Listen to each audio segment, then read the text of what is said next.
Hello guys, আমি স্বরূপ। আমি বাঁকুড়া জেলার ছোট্ট একটি গ্রামে থাকি।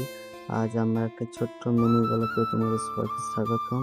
আর আজ আমি দেখাবো তোমাদেরকে মাছ চাষ কি করে হয়, মাছের ডিম থেকে মাছের বাচ্চা কিভাবে ফুটে, সব কিছু নিয়ে চলে এসেছে এই ভিডিওর মাধ্যমে।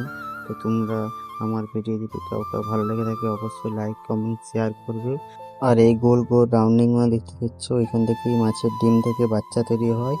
কিভাবে হয় সেটাই তোমাদের সাথে শেয়ার করছি আজকে। এই যে গোলে রাউন্ডিং গুনায় তোমরা দেখতে পাচ্ছ জল ভরা রয়েছে, এগুলাতেই মাছের ডিম আছে।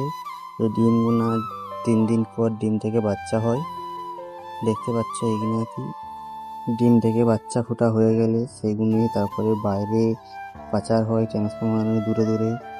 এই যে বন্ধুরা আমার হাতে বাটিতে দেখতে পাচ্ছ, এখানে মাছের ডিম আছে। আর তোমরা যদি কেউ মাছ নিতে চাও তাহলে চলে আসবে আমাদের রামসাগরে, এখানে সব কিছু মাছ তোমরা পেয়ে যাবে আশা করি। আমার ভিডিও যদি তোমাদের ভালো লেগে থাকে তাহলে অবশ্যই কমেন্ট করবে, আর কে কোথা থেকে দেখে থাকছো সেটাও কমেন্ট করবে, কারণ আমি জানতে চাই আমার ভিডিও কত দূর দূর পর্যন্ত মানুষ দেখে। আর আজকের প্রসেসটা এতটুকুই ছিল। দেখা হচ্ছে নেক্সট কোনো ভিডিওতে। বা